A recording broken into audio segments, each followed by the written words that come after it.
Welcome to Tungsten, Bulletproof Hacks for the Moth-Eaten. I'm Christine Bruce, your grandmotherly accomplice for the next half hour. Tungsten broadcasts at the saddest hour on Wet'suwet'en territory through CICK 93.9 FM, stationed in a 100-year-old train car in Smithers, BC. I too am old, just a little older than my teeth, in fact. Quite old means I have quite the library, full of old books with instructions and recipes. Yep, I happen to know a lot about witches. In this episode, I'm going to share with you some tips on how to recognize a witch, but more importantly, how to get rid of one. So, let's go get into some enchanted mischief together.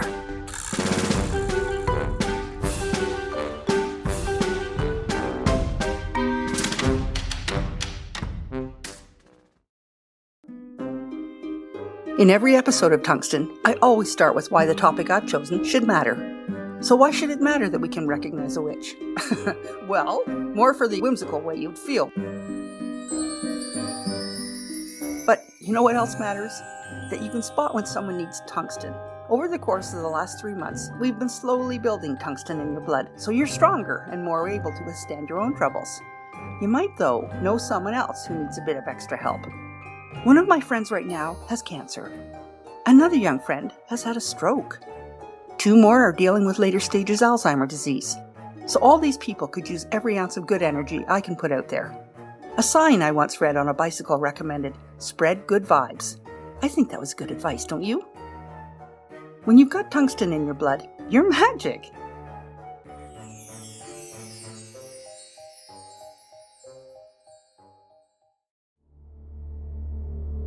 Lately, my grandchildren have been asking for slightly more challenging children's books.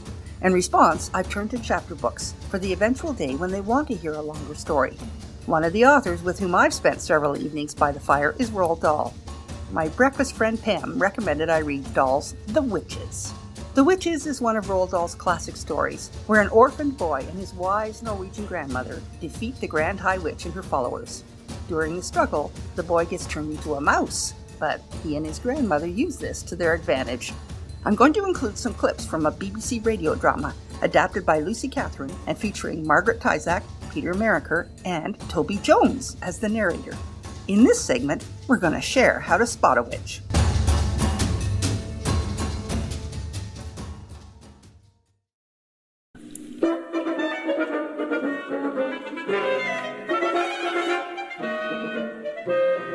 The Witches by Roald Dahl, dramatised by Lucy Catherine. Part 1.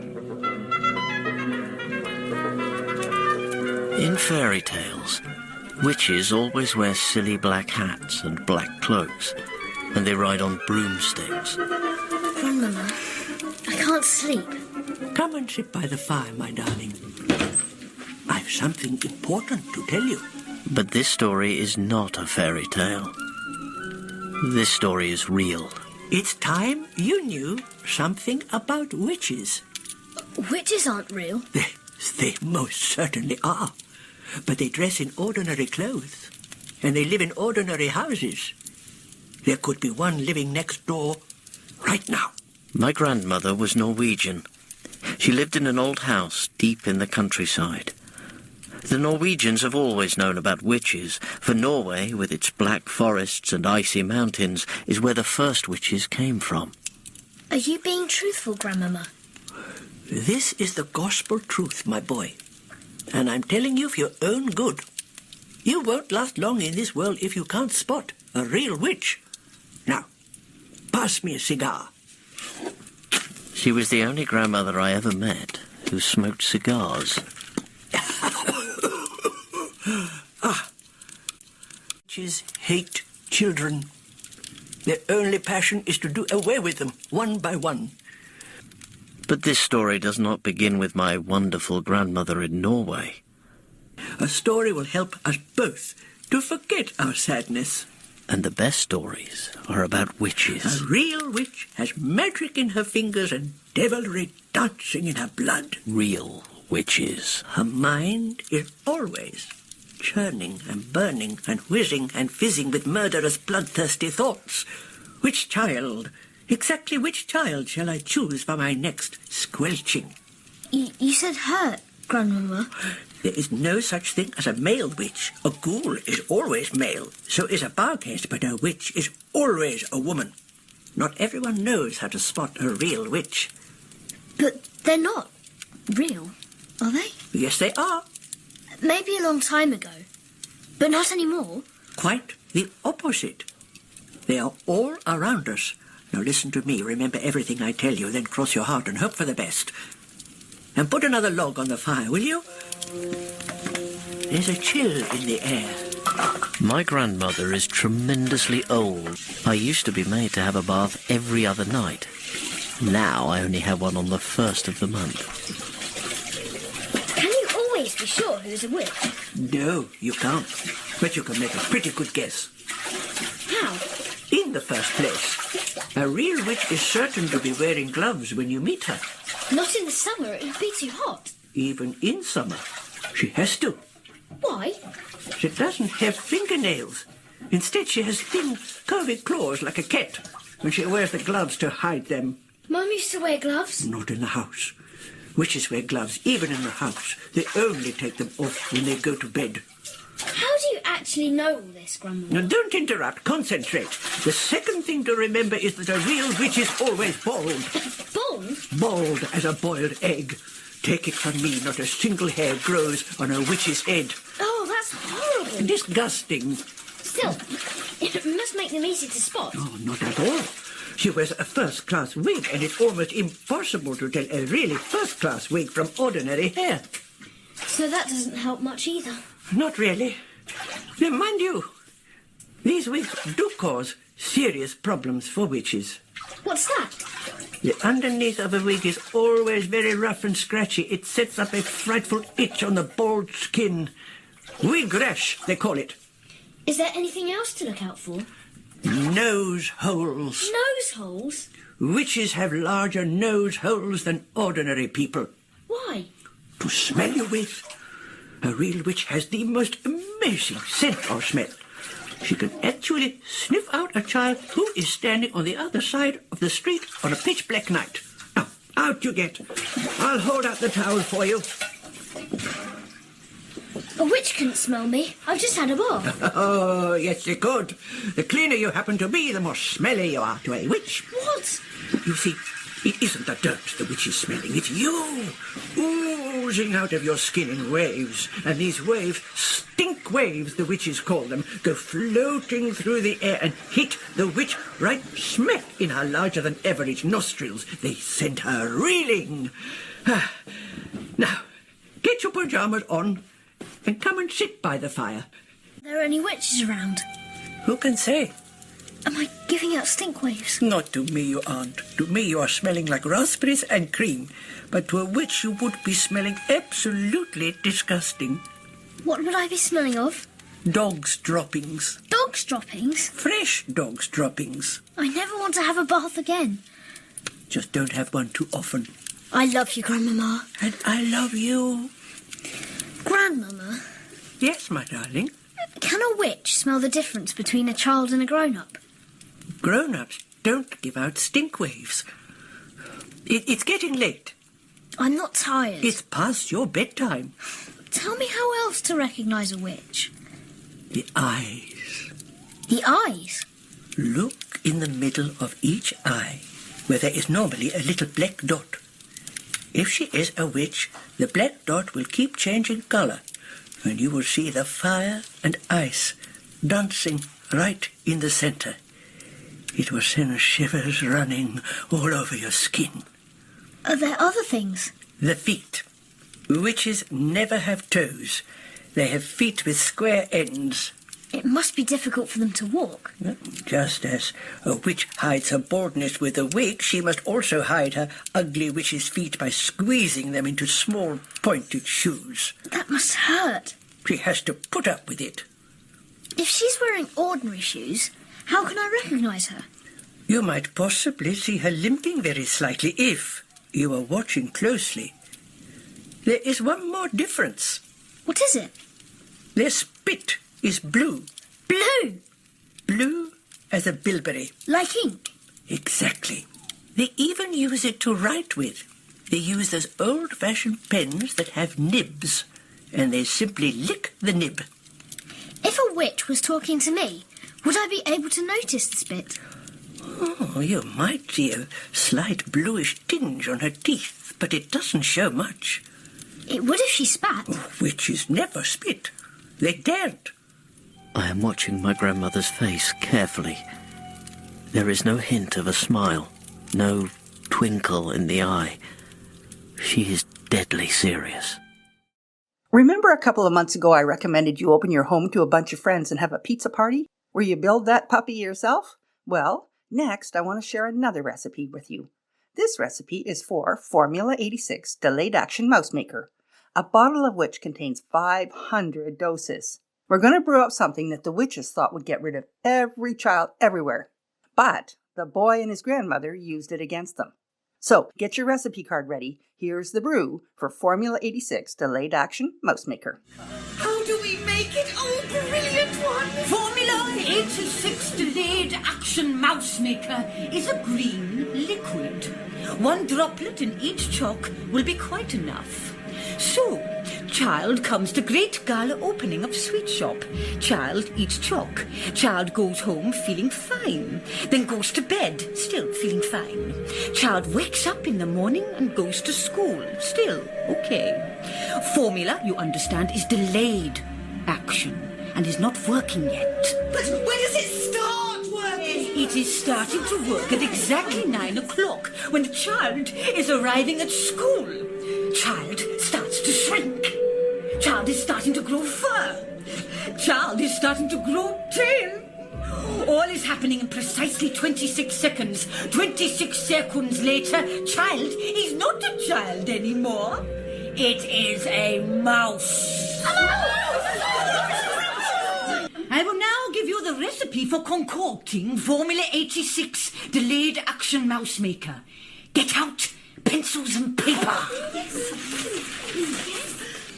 First, I need something that would cause the child to become small very quickly. For this, we must be looking at him through the wrong end of a telescope. Take 1 wrong end of telescope and boil it until it gets soft. 21 hours of boiling. And what next, anyone? Take exactly 45 brown mice and chop off their tails. Fry the tails in hair oil on a low heat until they are crisp. So far, I have only told you the easy part of the recipe. The real problem is to find an ingredient that will have a delayed action result. Well, tell us the secret. The secret is an alarm clock. You set a 24-hour alarm clock today, and exactly 9 o'clock tomorrow it will go off. But we will need 5 million alarm clocks, 1 for each child. Idiots! 1 clock is enough for 1,000 children. You set your alarm clock to go off at 9 o'clock tomorrow morning. Then you roast it in the oven until it is crisp and tender. Put everything in a mixer. Add the yolk of a gruntul's egg, the claw of a crab cruncher, the beak of a blabbersnitch, the snout of a grobble squirt, and the tongue of a cat springer. I trust you are not having any trouble finding those. Oh, none at all. Oh, none. Sit down. It comes to me that you ancient ones will not be able to climb high trees in search of Gruntul's eggs, or sprint after the speedy cat springer. So, I have prepared personally with my own hands a limited quantity of Formula 86 Delayed Action Mouse Maker, which I will distribute to all the ancient ones before I leave the hotel. She holds up a tiny, dark blue bottle.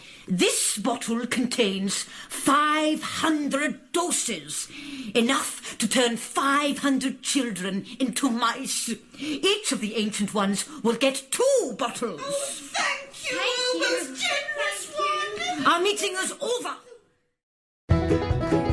Not interested in brewing Formula 86 Delayed Action Mouse Maker? Maybe you're not even into brewing any drinks. Well, in Smithers, you're in luck, because we've got the Smithers Brewing Company. Smithers Brewing Company offers 4 mainstay beers and 4 seasonal beers on rotation. And if beer's not for you, they also offer a cider and an in-house brewed kombucha. May I recommend a couple of my favorites, the Tree's Knees if you like it dark, or the Powder Hound for those who like lighter, and Powder Hound is in support of the Northwest Animal Shelter. Smithers Brewing Company is a timber-framed brewery in a kick-ass town in northern BC, making the best beer they possibly can, and we love them and their sponsorship of CICK a lot. Cheers! This next tip is for anyone who's ever done any knitting or crochet work. You almost always have leftover yarn. And if you're like me, you sometimes have projects you never finish. Well, Roald Dahl has a terrific suggestion for what to do with those unfinished projects, especially if you have small children turned into mice who need to sneak into a hotel room that's 1 floor below you through their balcony. I've got it. Grandmother rushes back into her room and begins rummaging in a chest of drawers. Found it. She comes back with a ball of blue wool. One end of it is attached to some knitting needles and a half-finished sock she's been making for me. This is perfect. I shall put you in the sock and lower you down onto the Grand High Witch's balcony. But we must hurry. Any moment now that monster will be returning to her room.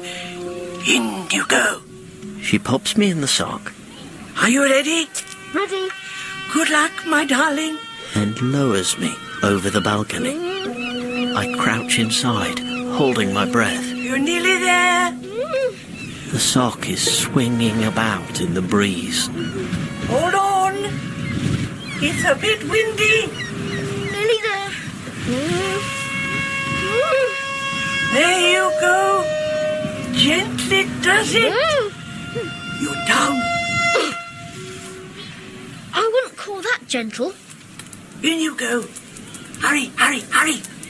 Search the room. On my way. The Grand High Witch's bedroom has the same musty smell about the place I had noticed in the ballroom. The smell of witchery.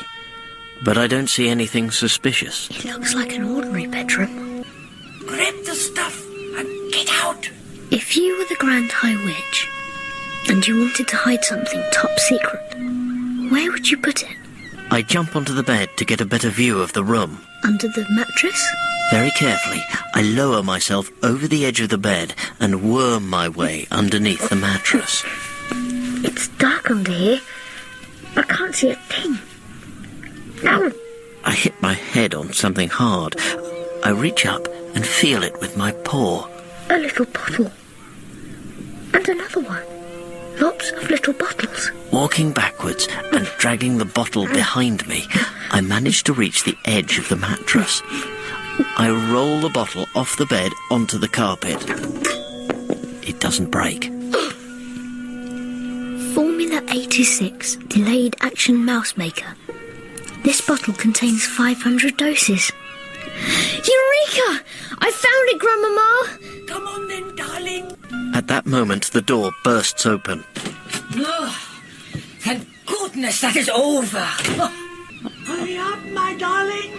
You better come out quickly. Who's calling? The Grand High Witch strides across the carpet. Who is making such a noise? Who is it? Who dares to trespass on my balcony? She goes out onto the balcony itself. What is this knitting wool hanging down here? Hello. Who are you? I just dropped my knitting over the balcony by mistake. But it's okay. I've got hold of one end of it. I can pull it up by myself. Thank you all the same. And who are you talking to? Oh, I was just talking to my little grandson. He's been in the bathroom and it's time he came out. He sits in there reading books and forgets completely where he is. Do you have children, my dear? I do not. Ugh. She comes back into the bedroom, slamming the balcony door behind her. Now I'm stuck. What is it now? It is 6 o'clock. We've come to collect the bottles that you promised us, oh, your grandness. I watch her feet walking across the carpet. They look like ordinary feet. Come in. Do not stand there dithering in the corridor. I don't have all night. Thank you, your grandness, thank you. This is my only chance. I jump out from behind the bedpost and run like lightning towards the open door. I jump over several pairs of shoes on the way, and in 3 seconds I am out in the corridor, still clutching the precious bottle to my chest. No one saw me. I scamper up to the 5th floor and the door of my own bedroom. Using the bottom of the little bottle, I tap on the door. Grandmama, it's me. Let me in. Oh, you escaped. Quick, come inside. I've done it. I've got it, Grandmama. Look, here it is. I've got a whole bottle of it. My darling boy, I thought I'd never see you again. I'm so happy you got away. Grandmother picks me up and puts me on the table. How did you get out of the room? I shot out as the witches were coming in. It was a close call. I wouldn't want to do it again. Online, I discovered a lot of fantastic facts about Roald Dahl as published by BBC Newsround. He invented more than 500 new words and character names. He wrote most of his books in his garden shed. I like this fact especially because it means you don't have to have a fancy office to do excellent work. And Roald Dahl fought in World War II and was a spy. I wonder what his wallet litter looked like. Speaking of spies, I always considered myself pretty skilled at finding the best hiding places. In The Witches, Dahl offers an entertaining suggestion for those of us who are very small, like mouse-sized. Ready, steady, whee! Now we'll just jump across there. Whee! It's great being a mouse. I'm having so much fun, I forget something important. I should be keeping out of sight. I can do somersaults and backflips and... A mouse! Look at that, dirty little mouse. Oh. Kill it! Big knife. Come here. There. Ow! I'm falling! Catch it quick! Moving too fast. Ow! Step on it! Got to run! I twist and turn and dodge and swerve across the kitchen floor. And then Get it! Hide! Oh, go on. Put it there. I run up the inside of the cook's trouser leg and cling to his sock. Hey, he's got on my trousers! I'll slap him to death! I'm going to get smashed if I don't move. And the only way is up. Oh, he's running up my leg! Bite you. Gotta get out of here! Oh, he's in my knickers! Oi! Oh! Help! He's running around in my flaming knickers! Get it out! Somebody help me get it out! Take off your trousers. Oh, This is not a good place to be. Get them off. little swine! Drop your pants and we'll soon catch him. If Homer wasn't here, I find the top of the other trouser leg. I go down it like greased lightning. I'm on the floor. Before anyone sees me, I dive into a sack of potatoes and hide, trying to get my breath You've back. taken your trousers off. He's not in there. Well, he was. There's no mouse in your trousers. Look. I swear he was in there! It was only a mouse anyway. What not a fuss about nothing. Have you ever had a mouse in your trousers? No, but then I don't usually work in the kitchen wearing only my pants. I have to get back to Grandma. Get over there. 2B specials at table 6. You know me well enough by now to know that I'm an inveterate researcher. There are times when I find Roald Dahl's work a little harsh. When I ask my parent friends how their children feel about some of the more disturbing scenes, they admit that this work isn't for the sensitive personality. Online, I found a site where someone suggested that the moral of The Witches was that we need to explain to our children that most people are good, but that they must be careful around people they don't know. To use one of Roald Dahl's colorful words, in my opinion, that's Tommy rot. Of the main characters, Matilda, Sophie in the BFG, and the unnamed boy in The Witches, none of those characters lacked confidence around strangers. They were all remarkably confident with people, so I don't think to be cautious around strangers was Roald Dahl's message at all. I want to tell you a story. When my daughter was 3, she was quite gregarious and also tuned into how people were feeling. One day, we were walking hand in hand along a sidewalk in downtown Kingston, Ontario, heading to a farmer's market. Kingston is an older city where the original architecture often includes recessed entryways to businesses with lovely alcoves and limestone stoops. They're pretty. Imagine an older homeless man sitting on one of these stoops, which is temporarily shaded and a good height off the ground for holding your dejected chin in your hands. Got it? I'm sure he felt he was out of the way and maybe even invisible, so he could relax in a pretty, shaded spot for a few minutes of peace. My mind was on our shopping adventure, but my daughter's attention had shifted to this sad fellow we were passing as we walked, and to my discredit, I hardly noticed him. My 3-year-old daughter let go of my hand and sat down beside this fella, put her chin in her hands as a sign of empathy. "Hello, Grandpa," she commented. "How are you?" And then she let out a big sigh. That would have been almost 30 years ago, at about the time when people were less likely to let their kids out to play unaccompanied. Parents were being taught to teach their kids to be cautious of strangers. Stranger danger, I think it was called. Now, we didn't buy into that, obviously, but I was really surprised at my daughter's reaction. And so was the homeless man. His face changed dramatically from dejected and lonely to surprised, and then to horrified in about 5 seconds. He looked up at me, fearful that I might accuse him of something awful. Instead, I chuckled and smiled encouragingly. "How are you?" I nodded at her, suggesting he just go along with it. He looked into her eyes, and it was like a big weight had suddenly been set aside. For a couple of minutes, that mystical adventure between a senior and a child was played out in a simple conversation about the weather, the market, and how they each were feeling. And then she stood up and sighed again. "Well, Grandpa, I have to go. See you later," she promised. And you know, I kind of hoped we would. What a lesson my daughter taught me that day. It's never wrong to be kind.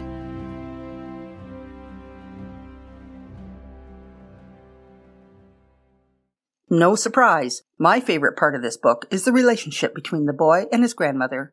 It's a pretty special relationship where, by virtue of your age and your role, not having to be the disciplinarian, and if you're in tight with a family, you can see ways to spoil lovingly, you just can't lose. Roald Dahl's story, The Witches, ends exactly as I would like a conversation around the fire to go with my grandchildren. Before long, we're in Norway again, in my grandmother's fine old house. It is lovely. We soon settle in, and I spend the evenings sitting on her lap by the fire like old times. We keep entirely to ourselves, and we're very happy in each other's company. Can I ask you something, Grandma? Of course. As the flames flicker in the grate, I look up at her wrinkled face. How long does a mouse live? I've been waiting for you to ask me that. Go on then, tell me. I'm afraid a mouse doesn't live for very long. How long? Well, an ordinary mouse only lives for about 3 years. But you are not an ordinary mouse. You are a mouse person, and that is a very different matter. How long does a mouse person live? Almost certainly 3 times as long. About 9 years. That's the best news I've ever had. Why do you say that?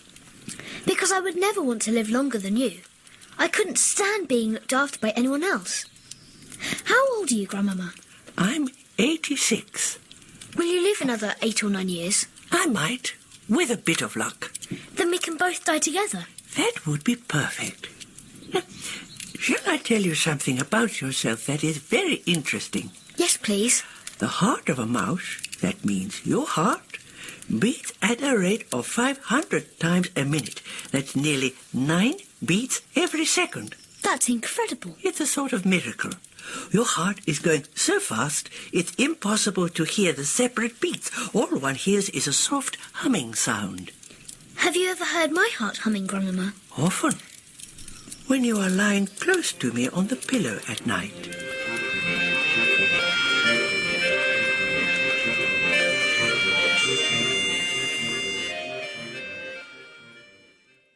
My grandmother picks me up from the table and kisses me on the nose. Oh, my goodness. We're going to be busy these next few weeks and months and years. I think we are. But what fun and excitement it's going to be. You can say that again. I can't wait to get started.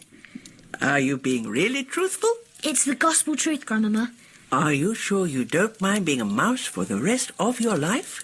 I don't mind at all. In fact, I'm happy being a mouse. And why is that? Because I've got you, Grandmama. It doesn't matter who you are or what you look like, so long as somebody loves you. Now, shall we write down that recipe?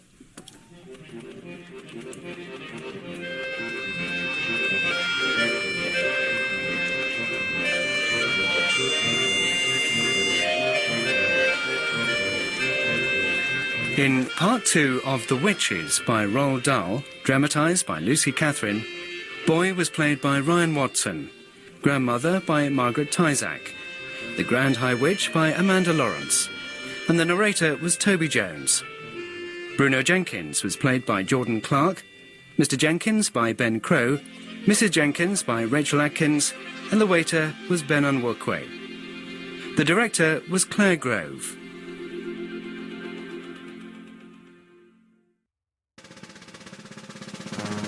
You've been listening to Tungsten, Bulletproof Hacks for the Moth-Eaten.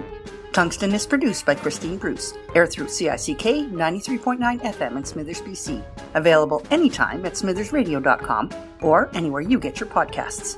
I'm going to let you in on a secret. You too can access my library, where lots of these stories are shelved. Visit archive.org anytime, and you too can read Roald Dahl's wonderful stories. The Witches is an excellent cure for sadness, but I also really enjoyed the BFG and Matilda. Lots of noodling with words, super outcomes for misunderstood and overlooked children, and total whimsy. I highly recommend Roald Dahl. In case you need a little fix this week, I'll leave you with one more life hack. You're magic, but you know, if you're sending out good vibes to people who need it, I bet there are others sending good vibes out to you too when you need it.